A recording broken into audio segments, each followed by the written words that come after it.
Welcome to our channel. நம்ம சேனலில் தினந்தோறும் டிஎன்டிஇடி சம்பந்தமான அப்டேட்டுகளை கொடுத்துட்ருக்கோம். 2025ஆம் ஆண்டு தேர்வு நடைபெற்றிலிருந்து தேர்வு எழுதக்கூடியவர்களுக்கு தேர்வு முடிவுகள், அதேபோல் பார்த்திங்கன்னா அவர்களுக்கான வழங்கக்கூடிய தேர்ச்சி பெற்றவர்களுக்கு, தேர்ச்சி பெறாதவர்களுக்கு என்ன வகையான வழிமுறைகள், அடுத்தடுத்த தேர்வுகள் என்ன, அதாவது தேர்ச்சி பெற்றவர்களுக்கு என்ன குவாலிஃபைட் சர்டிஃபிகேட் வழங்கப்பட்டது. அந்த குவாலிஃபைட் சர்டிஃபிகேட்டில் பார்த்தீங்கன்னா சிலருக்கு பார்த்தீங்கன்னா பிள்ளைகள் இருப்பதாகவும், இந்த பிள்ளையை எவ்வாறு செய்ய வேண்டும், திருத்தம் செய்ய வேண்டும் அப்படின்ற சந்தேகங்களும், அவர்களுடைய சந்தேகங்களை நிவர்த்தி செய்ய வகையில் டிஆர்பி சம்பந்தமாக என்ன வகையான தகவல்கள், எவ்வாறு அப்ளை பண்ண வேண்டும், அது சார்ந்த அறிவிப்புகளையும் தகவல்களையும் பயனுள்ளதாக கொடுத்துக்கிட்டு இருக்கோம். இன்றைய தினம் பார்த்திங்கன்னா அதாவது 2026ஆம் ஆண்டு பிப்ரவரி மாதம் 25ஆம் தேதி இன்றைய தினம் சற்று முன் டிஎன்டிஇடி 2026 ஸ்பெஷல் எக்ஸாம் ஆசிரியர்கள் சிறப்பு தகுதி தேர்விற்கான நாம் தெரிந்து கொள்ள வேண்டிய 10 முக்கிய அறிவிப்புகள், அதாவது என்ன வகையான அறிவிப்புகள் வெளியிடப்பட்டிருக்கு. இது பார்த்திங்கன்னா ஆசிரியர்களுக்கான சிறப்பு தகுதி தேர்வு, அதாவது ஆசிரியர்கள்ன்றது அரசு பள்ளியில் பணிபுரியக்கூடியவர்கள், அரசு உதவி பெறும் பள்ளியில் பணிபுரியக்கூடியவர்கள், அதேபோல் தனியார் பள்ளியில் பணிபுரியக்கூடியவர்கள் எல்லாம் பார்த்திங்கன்னா இந்த தேர்வு எழுதுவதற்கு தகுதி உள்ளவர்கள் அப்படின்னு சொல்லி குறிப்பிடப்பட்டிருக்கு. இதில் பார்த்திங்கன்னா கோரிக்கைகள் வச்சுருக்காங்க. இதில் சில கோரிக்கை என்ன அனைவரும், அதாவது ஆசிரியர்கள் அல்லாமல் அனைவரும், அதாவது கல்வி தகுதி அடிப்படையில் வயதின் அடிப்படையில் யாரெல்லாம் தேர்வு எழுதுவதற்கு தகுதி உள்ளவர்களோ அவர்கள் அனைவரும் தேர்ச்சி எழுத வேண்டும், அதற்கான அறிவிப்பை வெளியிட வேண்டும், அரசு வெளியிட வேண்டும் அப்படின்ற மாதிரி கோரிக்கை வச்சுருக்காங்க. அதாவது குறிப்பாக பார்த்திங்கன்னா 2025ஆம் ஆண்டு டெட் எக்ஸாமில் தேர்ச்சி பெறாதவர்கள், ஃபெயிலானவர்கள் பார்த்திங்கன்னா இந்த தேர்வு எழுதுவதற்கு வாய்ப்புகள் வழங்கப்பட வேண்டும் என்று கோரிக்கைகளையும் முன் வச்சுருக்காங்க. ஆனால் 2026ஆம் ஆண்டு இந்த எக்ஸாம் பார்த்திங்கன்னா 2026ஆம் ஆண்டு பிப்ரவரி மாதம் 18ஆம் தேதி முதல் விண்ணப்பங்களை பூர்த்தி செய்து கொடுக்கலாம் அப்படின்னு சொன்னாங்க. இது ஸ்பெஷல் ஃபார் டீச்சர்ஸ்க்கான ஸ்பெஷல் டெட் எக்ஸாம் அப்படின்னு சொல்லியிருந்தாங்க. சரிங்களா? இதில் பார்த்திங்கன்னா நாம் தெரிந்து கொள்ள வேண்டிய 10 முக்கிய அறிவிப்புகள் என்ன, இதில் அந்த ஆசிரியர்கள் தான் விண்ணப்பிக்க வேண்டும் சொன்னதை அடுத்து இந்த ஆசிரியர்களுக்கான சிறப்பு தகுதி தேர்வின் அடிப்படையில் என்ன வகையான ஆவணங்களை சமர்ப்பிக்க வேண்டும், எவ்வாறு இந்த ஆவணங்களை பெற முடியும், ஆன்லைன் விண்ணப்பத்தின் மூலமாக பெறக்கூடிய நகல்களை என்னென்ன நகல்கள் சமர்ப்பிக்க வேண்டும், அதேபோல் என்னென்ன சர்டிஃபிகேட் சமர்ப்பிக்க வேண்டும், எங்கெல்லாம் இந்த கையொப்பம் பெற வேண்டும், அது பற்றிய தொடர்ந்து அப்டேட்டுகளையும் கொடுத்துட்ருக்காங்க. இதில் பார்த்திங்கன்னா முதலில் ஆசிரியர் விண்ணப்ப கடிதம். ஆசிரியர் பார்த்திங்கன்னா அந்த தேர்வு எழுதுவதற்கான விண்ணப்ப கடிதத்தை சமர்ப்பிக்க வேண்டும். அந்த விண்ணப்ப கடிதத்தில் கேட்கப்பட்டுள்ள விவரங்களை பூர்த்தி செய்து ஆசிரியர்கள் அந்த விண்ணப்ப கடிதத்தை சமர்ப்பிக்க வேண்டும். அதாவது இந்த தேர்வு எழுதுவதற்கான வாய்ப்புகள் வழங்குவதற்கான விண்ணப்ப கடிதம், அதாவது பள்ளியில் பெறக்கூடிய வகையில் இந்த ஆசிரியருக்கான விண்ணப்ப கடிதம், அதற்கான ஃபார்மெட் எதுன்னு இருந்துச்சு அப்படின்னா நான் அதனுடைய அந்த ஃபார்மெட்டு டேப்லெட்ஸ் மாதிரி எதாவது கொடுத்தாங்க அப்படின்னா நான் அந்த டேப்லெட்ஷன் நான் உங்களுக்கு டவுன்லோட் பண்ணி அனுப்புகிறேன். உங்களுக்கு அதை உங்களுக்கு காமிக்கிறேன். அதே போல் பார்த்திங்கன்னா அந்த என்ஓசி ஃபார்மெட் ஒன்று சமர்ப்பிக்க சொல்லியிருக்காங்க. இந்த என்ஓசின்றதில் பார்த்திங்கன்னா மொத்தம் 29 கேள்விகள் எழுப்பட்டிருக்கு. அதில் பார்த்திங்கன்னா அந்த ஆசிரியர்கள் விண்ணப்பிக்கக்கூடிய வகையில் பார்த்திங்கன்னா அதனுடைய விவரங்கள் அனைத்தும் அதில் குறிப்பிடப்பட்டிருக்கு. அந்த நோ அப்ஜெக்ஷன் சர்டிஃபிகேட் சொல்லுவாங்க இல்லைங்களா, அதை சமர்ப்பிக்க சொல்லியிருக்காங்க. அதனால் அந்த நோ அப்ஜெக்ஷன் சர்டிஃபிகேட் பார்த்திங்கன்னா கிட்டத்தட்ட 29 கேள்விகள். அதில் ஆசிரியர்கள் விண்ணப்ப கடிதம், தேர்வு எழுதக்கூடியவர்கள் அனுமதி கோரும் கடிதம், 10th 12th அவர்களுடைய மதிப்பெண்களை பதிவேற்றும் சர்டிஃபிகேட் நகல், அதேபோல் எப்போது சேர்ந்தாங்க, இப்போ அதாவது பணியில் சேர்ந்த அந்த ஆணை, அப்பாயின்மெண்ட் ஆர்டரு, என்ன பதவி, தற்போது என்ன பதவியில் இருக்காங்க, அது போன்ற விவரங்கள் கேட்கப்பட்டிருக்கு. அதை நீங்கள் சமர்ப்பிக்கிற மாதிரி இருக்கும். அந்த ஆசிரியர் விண்ணப்ப கடிதம் சமர்ப்பிக்க வேண்டும். அதேபோல் தேர்வு எழுத அனுமதி கோரும் கடிதம்.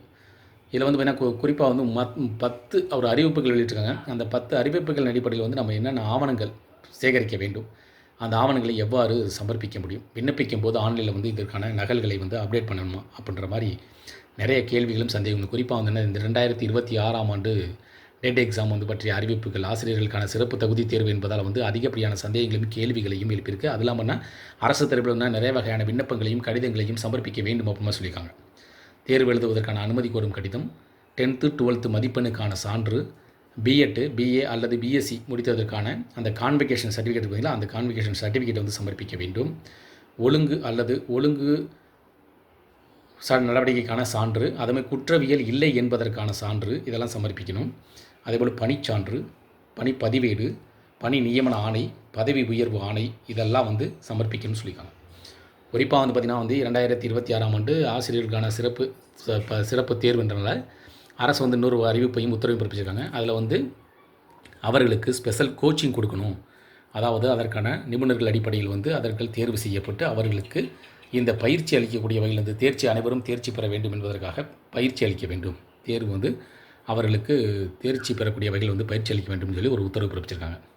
அதே போல் ஆசிரியர்கள் பார்த்திங்கன்னா தங்களுக்கான மதிப்பெண்களை குறைக்க வேண்டும் அப்படின்னு சொல்லி ஒரு கோரிக்கை வச்சுருக்காங்க. குறிப்பாக பார்த்திங்கன்னா 60 மதிப்பெண்ணாக குறைக்க வேண்டும் அப்படின்னு சொல்லி ஒரு கோரிக்கை வச்சுருக்காங்க. இந்த கோரிக்கை பார்த்திங்கன்னா ஆசிரியர்கள் அந்த டெட் எக்ஸாம் கட்டாயம் என்ற உத்தரவின் அடிப்படையில் ஆசிரியர்கள் பள்ளிக்கல்வித்துறை அமைச்சர் அன்பில் மகேஷ் பொய்யாமொழி திருச்சியில் வந்து பார்த்திங்கன்னா இந்த ஆசிரியர்கள் வந்து இந்த கோரிக்கையை வந்து அவர்களிடம் சமர்ப்பித்திருப்பதாகவும் கோரிக்கையை முன்வைத்திருப்பதாக கூறப்படுகிறது. அதைத் தொடர்ந்து என்ன பண்ணாங்கன்னா 2025ஆம் ஆண்டு தேர்வு எழுதியவர்கள் தங்களுக்கும், அதாவது 2025ஆம் ஆண்டு தேர்வு எழுதியவர்களுக்கு 60 மதிப்பெண்கள் என்ற அடிப்படையில் வந்து அரசு அறிவிக்கும் பட்சத்தில் தேர்ச்சி விகிதம் வந்து அதிகரிக்கக்கூடும் என்றும், குறிப்பாக வந்து நிறைய பேர் வந்து 1-2 மதிப்பெண்கள் வந்து குறைவாக இருக்கக்கூடிய நிறையா பேர் வந்து பார்த்திங்கன்னா அதை தேர்ச்சி பெறுவார்கள் அப்படின்ற மாதிரி தங்களுடைய கோரிக்கை. அதாவது 2025ஆம் ஆண்டு தேர்வு எழுதி அதில் தேர்ச்சி பெற்றவர்கள், அதாவது 2025ஆம் ஆண்டு டெட் எக்ஸாம் எழுதியவர்கள் வந்து தங்களுக்கான கோரிக்கை வந்து அவர்களுக்கு வந்து மதிப்பெண் வந்து 5% குறைக்கப்பட்டது. அதனைத் தொடர்ந்து இவர்கள் 60 மதிப்பெண்களை வழங்கப்பட வேண்டும் என்றும், தங்களுக்கும் அந்த 60 மதிப்பெண்கள் வழங்கும் பட்சத்தில் தாங்களும் தேர்ச்சியை பெறுவார்கள் என்றும், அடுத்த எக்ஸாம் அதாவது UGTRB SGT எழுதுவதற்கான வாய்ப்புகளுக்கு கிடைக்கும், நாங்கள் தேர்ச்சி பெறுவதற்கும் பணி நியமனம் பெறுவதற்கும் வாய்ப்பாக அமையும் என்றும் அவர்களும் தங்களது கோரிக்கை வச்சுருக்காங்க.